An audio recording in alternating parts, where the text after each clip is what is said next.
बुरा की जय बुरा होगा। वही लिख लिख कर क्या होगा, यहीं सबको चुकाना है।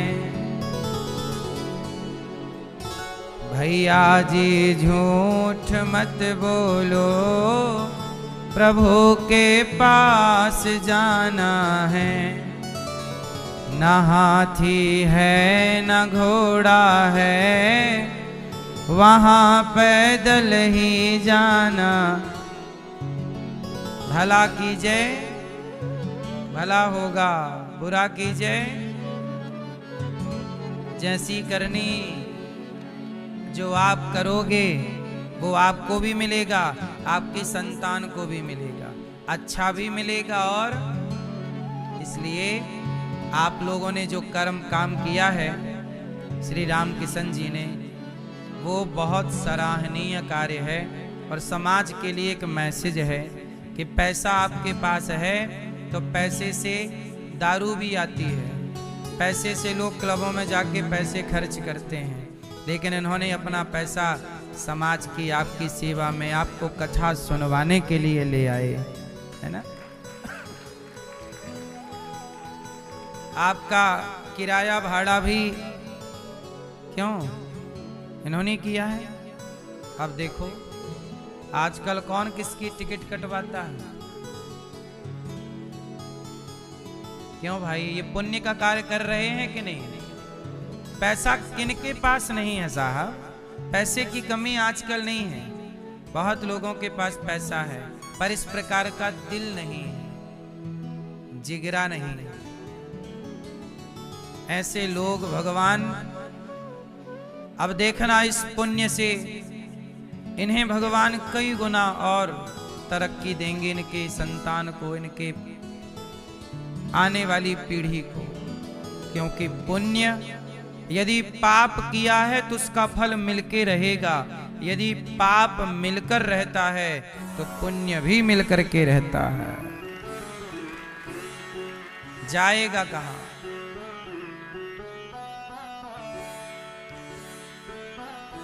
सरजू देवी, मुनिया देवी और गायत्री देवी श्री राम किशन जी के परिवार की बहू हैं। पोते पवन कुमार, भुवनेश, सूरज, अक्षय जी, भाई रूपदास जी, भाई घनश्याम जी, संतोष देवी, चंचल देवी, ममता देवी आप बेटी हैं। और आप हैदराबाद से आए हैं सपरिवार। आप सब सुखी स्वस्थ रहें।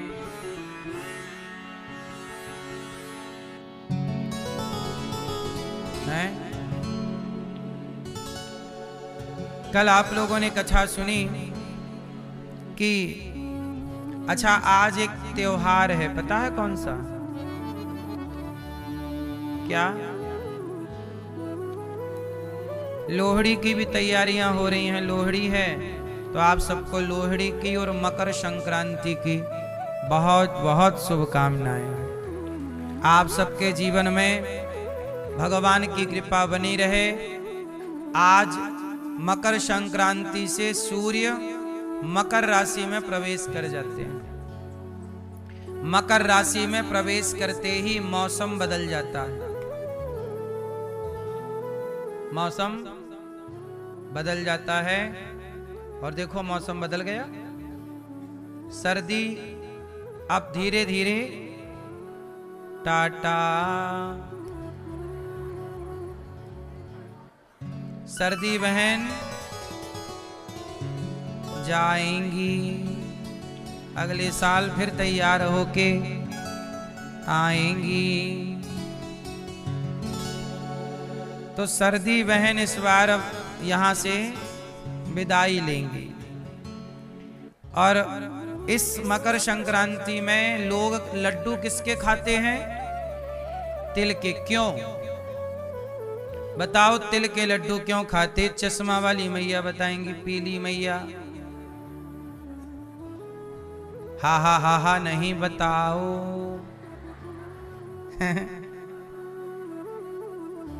बताओ मेरी माँ।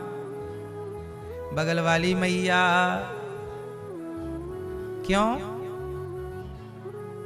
तिल का दान करते हैं, लड़ुआ भी तो खाते हैं। काहे तिल का दान करते हैं, काहे तिल के लड़ुआ खाते हैं? बताओ मेरी माँ। गड़ुआ भर लड़ुआ खाए।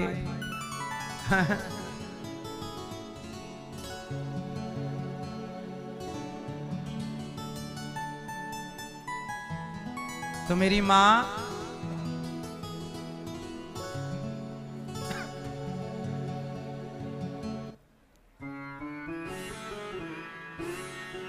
लड्डू तिल के क्यों खाते हैं? इसका कारण है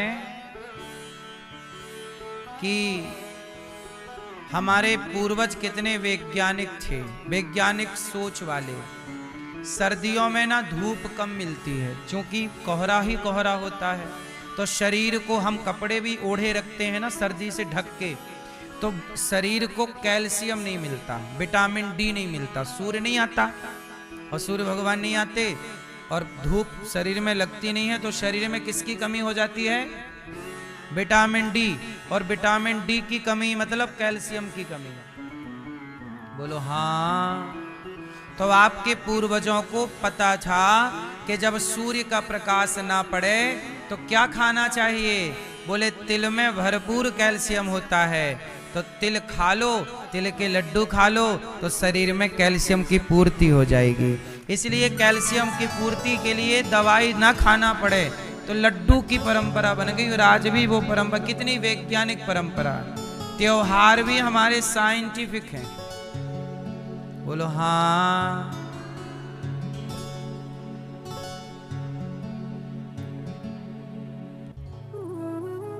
बोलो हाँ कि ना।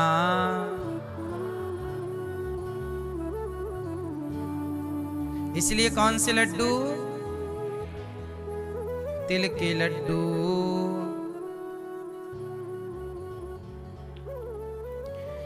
तो आप लोग तिल का दान करते हैं, दान भी करना चाहिए, तिल के लड्डू भी खाने चाहिए। और आज के दिन ही भारत में सनातन का सबसे बड़ा त्योहार एक दिन का मेला लगता है। कहाँ? बाकी तीर्थ बार बार गंगा सागर। आज के दिन ही लोग गंगा सागर स्नान करते हैं। बाकी तीर्थ बार बार गंगा सागर।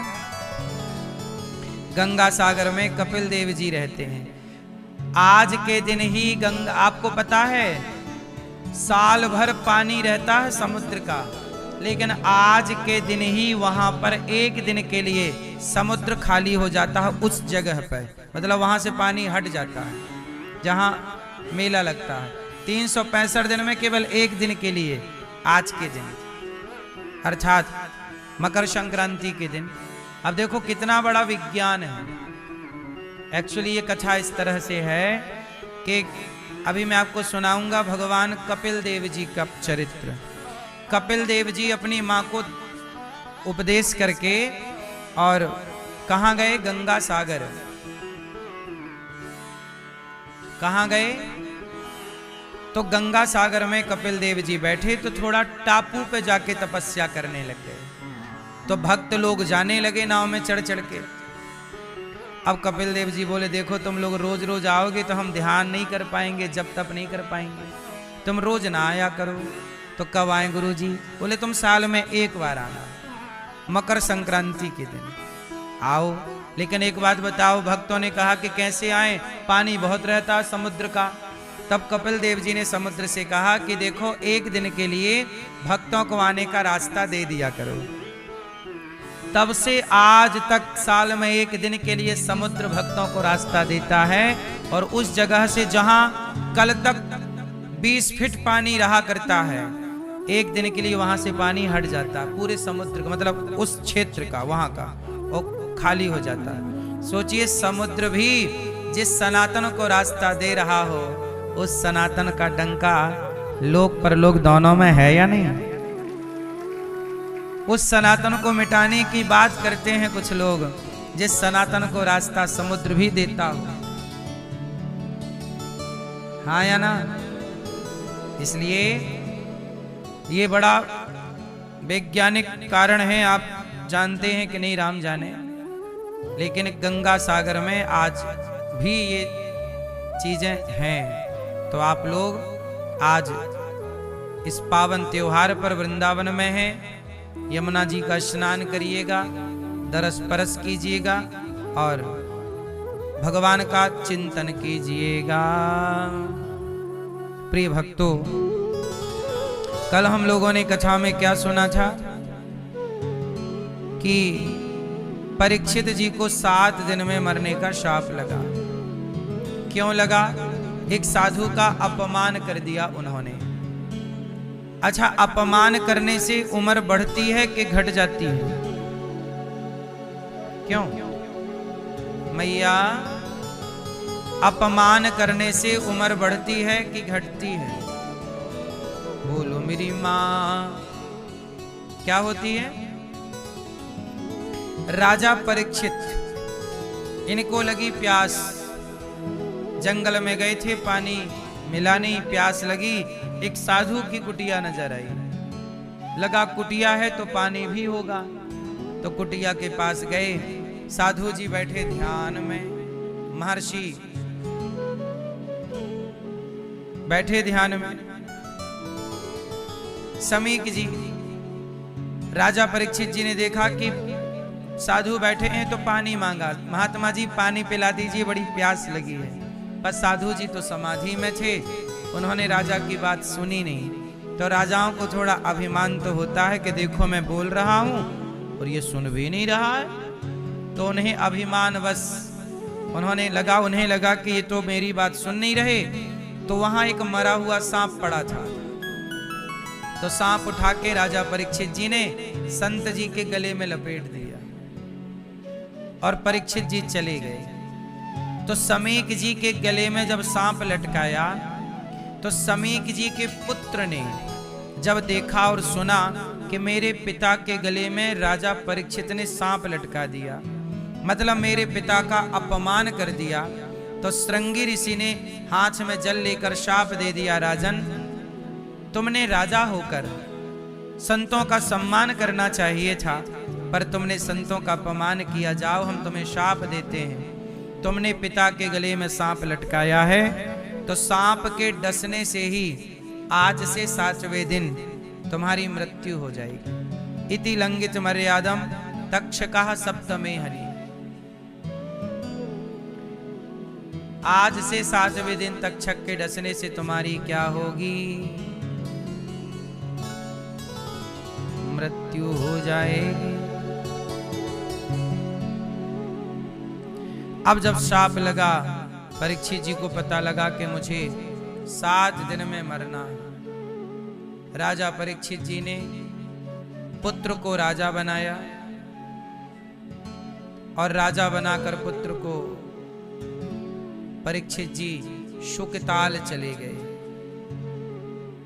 शुकताल में बड़े बड़े संत इकट्ठे हुए कि बड़ा धर्मात्मा राजा है, शाप लगा है, कैसे मुक्ति होगी संत के शाप से। तब वहां सुखदेव जी आए, सुखदेव भगवान की। सुखदेव जी आए, परीक्षित जी ने हाथ जोड़कर कहा कि गुरुदेव मुझे 7 दिन में मरना है। कितने दिन में मरना है? मैं क्या करूं कि मैं 7 दिन में मेरी मुक्ति हो जाए? क्या हो जाए?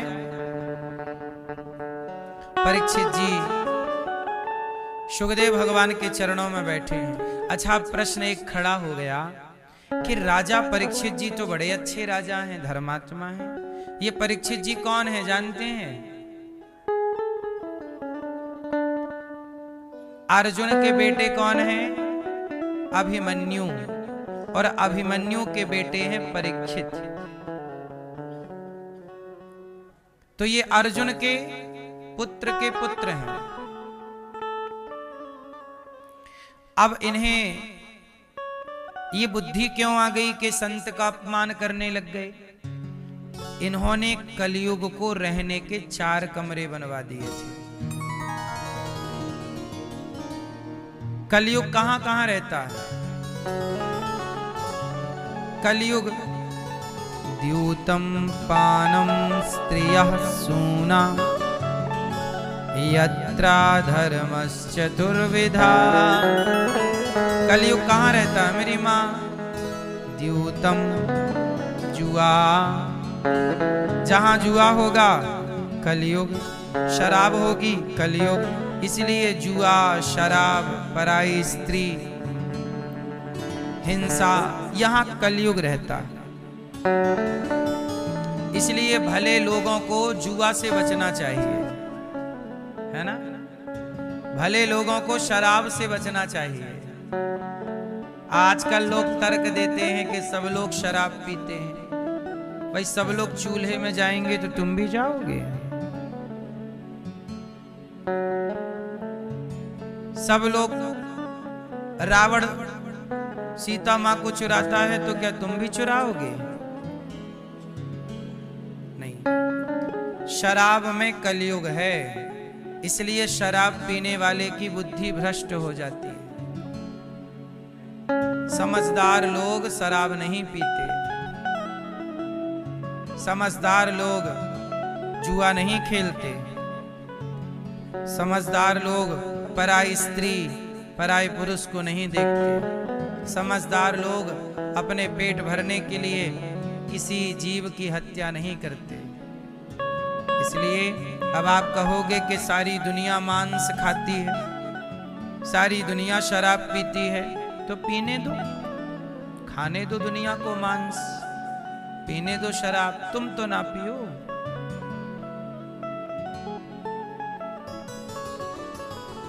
क्यों मैया?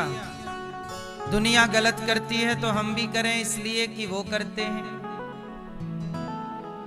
देखा देखी ही करनी है तो बुराई की क्यों, अच्छाई की क्यों नहीं? हम ये भी देखें कि हमारे देश के प्रधानमंत्री शराब नहीं पीते। हम ये भी देखें कि हमारे देश के प्रधानमंत्री तिलक लगाते हैं, तो हम क्यों ना तिलक लगाएं? वो शराब नहीं पीते तो हम, भाई नकल ही करनी है तो भली नकल कर लो, अच्छे आदमी की कर लो।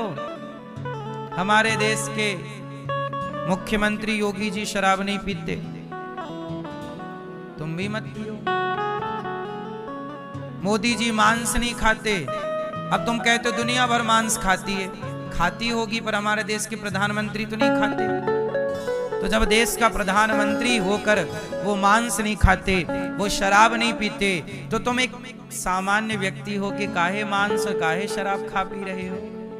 नकल ही करनी है तो पड़ोसी का जो लड़का बिगड़ा पड़ा है शराब पी के मांस खा के, उसकी नकल क्यों करना? उस गधे की नकल करनी है तो भले आदमी की नकल कर लो। क्यों?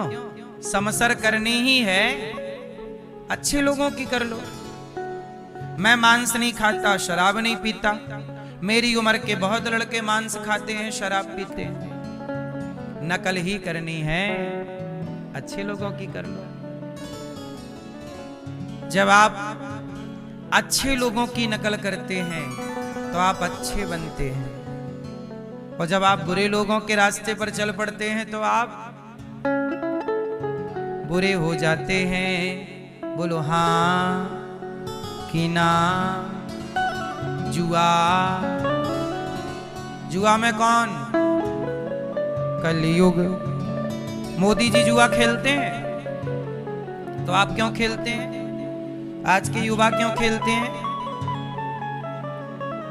जुआ खेलना पाप है। जुआ खेलोगे, कितने लड़कों ने बिगाड़ लिया सब कुछ जुआ के चक्कर में। जुआ ना खेलना सबसे गंदी चीज है। द्यूतम, शराब नहीं पी करके। कितने आपके मोहल्ले पड़ोसी रिश्तेदारों में बहुत लोग होंगे जो शराब पी के बर्बाद हो चुके। जमीनें बेच डाली, घर बेच डाला, पत्नी के आभूषण बेच दिए। आपके हर व्यक्ति के परिवार, रिश्तेदार, जान पहचान में कोई ना कोई ऐसा व्यक्ति जरूर होगा जिसने नशे के चक्कर में सब बर्बाद कर दिया। हाँ या ना? सही है? कोई आपकी नजर में ऐसा? मैया तू हाँ कर या ना कर, कुछ तो कह मैया।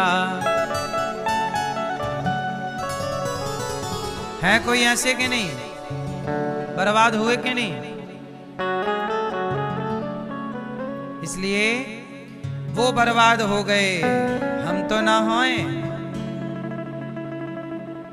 राजा परीक्षित जी ने कलयुग को रहने के 4 कमरे बनवाए। कहां कहां कलयुग रहता है? जुआ, शराब, पराई स्त्री, पराई औरत के चक्कर में ना पड़ना।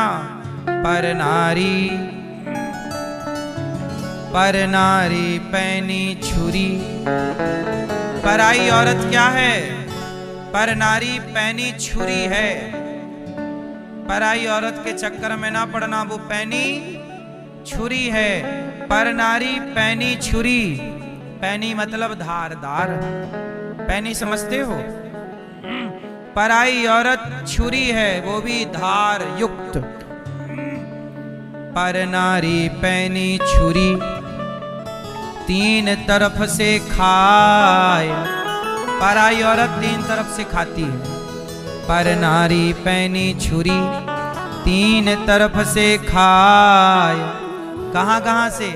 धन हरे, यौवन हरे, और घोर नरक ले जाए।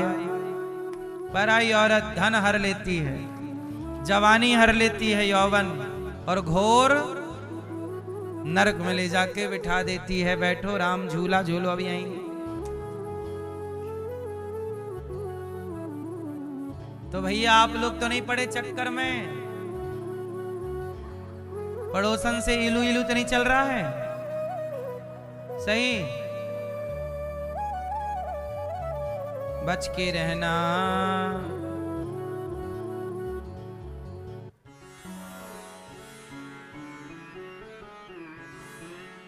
मैया बैठो जल्दी, लेट आई हो और डिस्टर्ब और कर रही हो। चुपचाप बैठो मेरी माँ। ए मैया, यहां से चल के मैया वहां पंचायत करने गई। मैं तो पंचायत करेगी।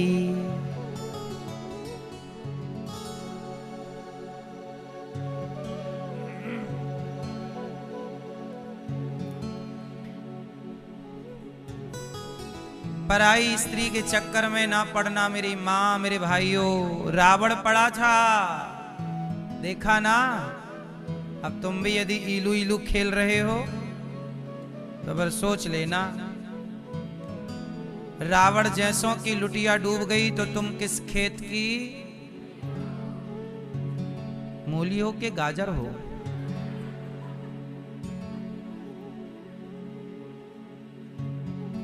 तो आप लोग ना मैया अपने अपने पतियों को थोड़ा रावण के बारे में बताती रहा करो। हर 5-6 दिन में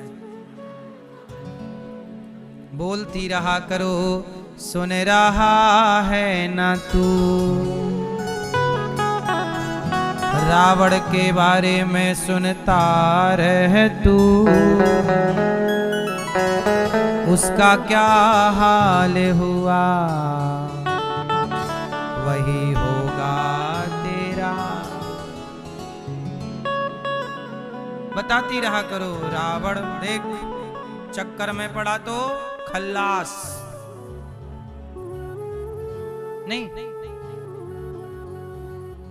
और सुनो मेरी माँ, तो ये तो हो गए पुरुषों की बात कि ये पराई औरत के चक्कर में ना पड़े। ये है भी नहीं वैसे पराई औरत के चक्कर में कोई, लेकिन स्त्रियों को भी पर पुरुष से बचना चाहिए, क्योंकि कलयुग दोनों तरफ चलता है। पुरुषों में भी स्त्रियों में। आजकल स्त्रियां भी कुछ अपने वाले को छोड़ के, अपने वाले को ड्रम में पैक करके, सीमेंट भर के और दूसरे वाले के संग इलू इलू चल रहा है। हाँ या ना? अपने वाले को खाई में डाल के दूसरे के संग ईलू ईलू चल रहा है। एक ने तो गजब कर दिया, अपनी बेटी का ब्याह सेट किया एक लड़के से।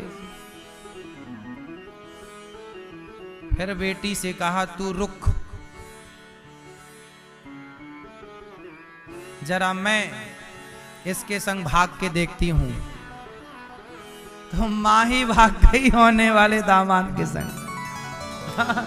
तू रुक, मैं देखती हूं।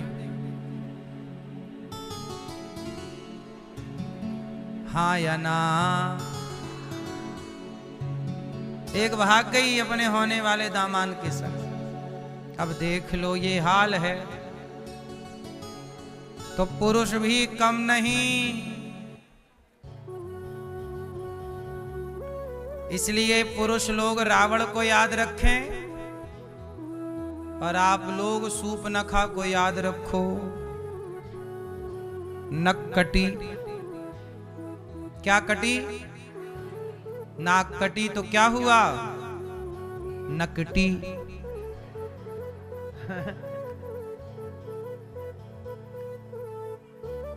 क्या बन गई? तो नकटी ना हो ना मेरी मां।